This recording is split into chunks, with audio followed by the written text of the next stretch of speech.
Olá, querido irmão, querida irmã, você que nos acompanha neste momento pelas ondas da Rádio Comunidade FM, pela web rádio Nossa Mãe de Birité.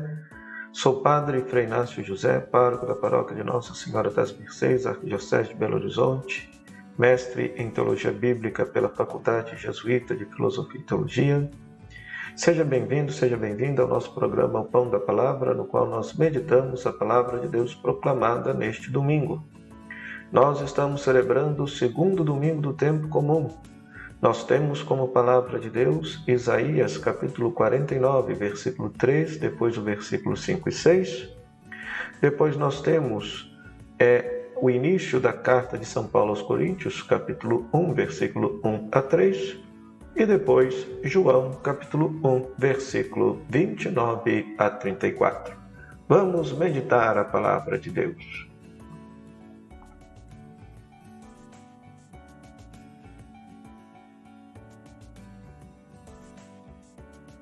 Pois muito bem, meu querido irmão, minha querida irmã. Na primeira leitura temos esse trecho do livro do profeta Isaías. Exegeticamente falando, se trata do segundo profeta Isaías. O livro de Isaías está dividido em 3 partes. São 3 profetas que compuseram este livro. Nós temos o profeta Isaías antes do exílio da Babilônia, capítulo 1 ao capítulo 39. O segundo profeta Isaías, capítulo 40 a 55. É um profeta que está no exílio da Babilônia, e o terceiro profeta que já está de volta na terra de Judá após o exílio da Babilônia, capítulo 56 a 66. Então a primeira leitura é um profeta que está exilado na Babilônia. E este profeta compôs 4 cânticos que são chamados Cânticos do Servo. Os Cânticos do Servo. Ou seja, ele anuncia um servo de Deus misterioso, que é obediente a Deus, escuta a palavra de Deus, que dá o seu testemunho para a humanidade de forma pacífica, que é convidado a ser luz de todas as nações, conforme diz esse texto. E depois, no último cântico, este servo padece um martírio. Todos pensam, imaginam que ele é um castigado de Deus, mas, na verdade, ele carregava os pecados do povo, ele padece pelos pecados do povo e depois ele é reabilitado pelo próprio Deus e é glorificado pelo próprio Deus. Isaías 53. Pois muito bem, estes 4 cânticos, do qual nós estamos aqui diante do segundo, então este servo pode tanto simbolizar o povo de Israel, que está exilado, que é convocado a ser luz de santidade, canal e instrumento de Deus para todas as nações, mas a interpretação cristã deste texto é que este servo é Jesus. Este servo é Jesus. E aqui o evangelista João usa de uma genialidade tamanha, pois este texto está em paralelo com o Evangelho, deve ser lido em paralelo com o Evangelho, e no Evangelho nós temos João Batista apontando Jesus como o Cordeiro que tira o pecado do mundo.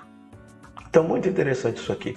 Por quê? Porque este termo, Cordeiro de Deus que tira o pecado do mundo, é posto no início do Evangelho, na boca de João Batista, revelando a identidade de Jesus.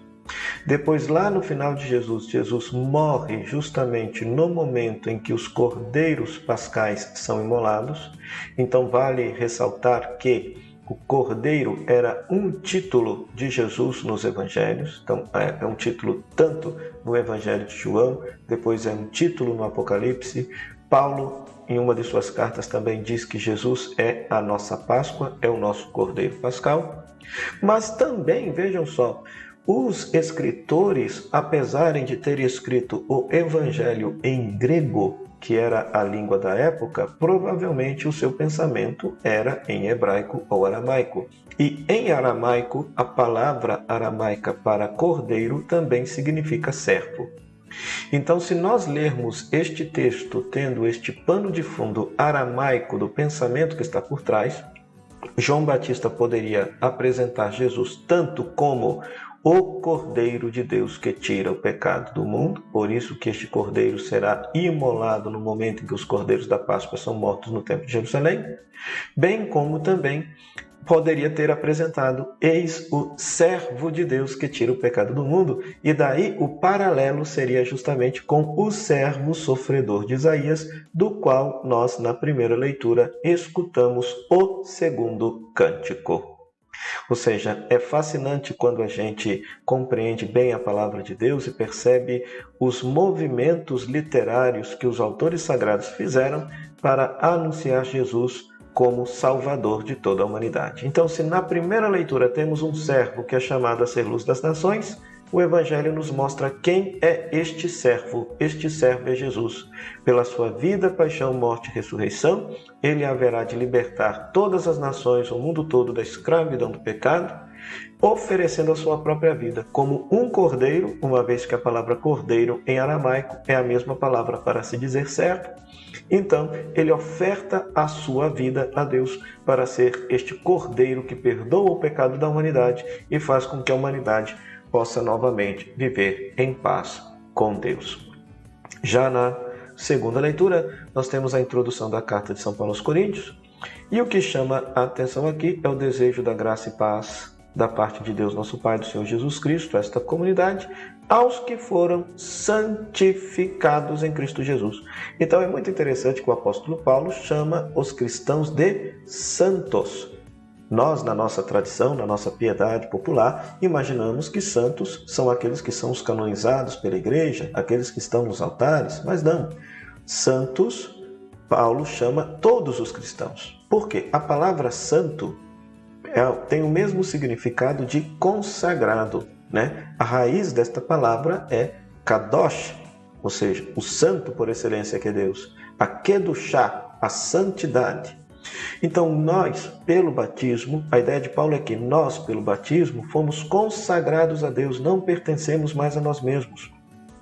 Então, por isso, somos santos. Por quê?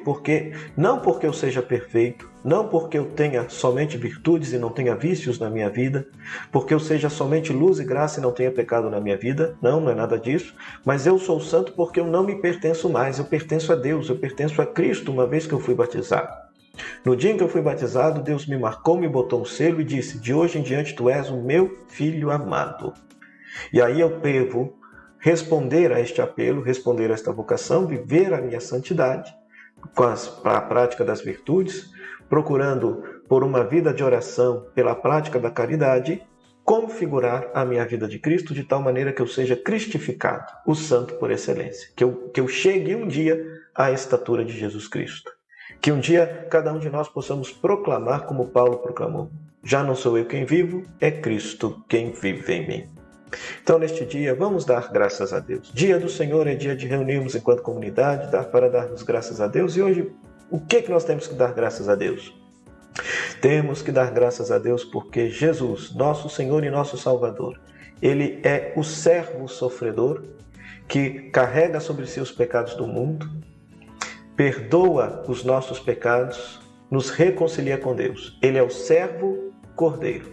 Por ele, nós temos a nossa Páscoa, a nossa passagem para a casa do Pai, a passagem para o céu. Isto se vivermos com coerência a nossa santificação, a nossa consagração batismal. Então, que a escuta da palavra e a participação nos sacramentos faça com que cada um de nós possa, de fato, viver na sua vida esta consagração, esta pertença a Jesus, nosso Senhor. Oremos. Deus eterno e todo-poderoso, que governais o céu e a terra, escutai com bondade as preces do vosso povo e dai ao nosso tempo a vossa paz. Por nosso Senhor Jesus Cristo, vosso Filho, na unidade do Espírito Santo. Amém. O Senhor esteja convosco, Ele está no meio de nós, que a bênção de Deus Todo-Poderoso, Ele que é Pai, Filho e Espírito Santo, desça sobre vós e permaneça para sempre. Amém. O meu muito obrigado à Rádio Comunidade FM, à Web Rádio Nossa Mãe de Birité, que nos cede este espaço para pregarmos a Palavra de Deus. A você, querido rádio ouvinte internauta, pela sua audiência, sobretudo aqui nas nossas redes sociais. Se você está participando pela primeira vez, não deixe de fazer a sua inscrição no nosso canal, ativar as notificações, deixar o seu comentário, a fim de que as redes sociais possam entender a relevância deste conteúdo e compartilhar com mais pessoas, e além disso que você possa compartilhar em todas as suas redes sociais, para que todos aqueles que gostam de meditar a palavra de Deus possam ter acesso a este conteúdo. Até o próximo programa, o Pão da Palavra, se Deus quiser. Tchau, tchau.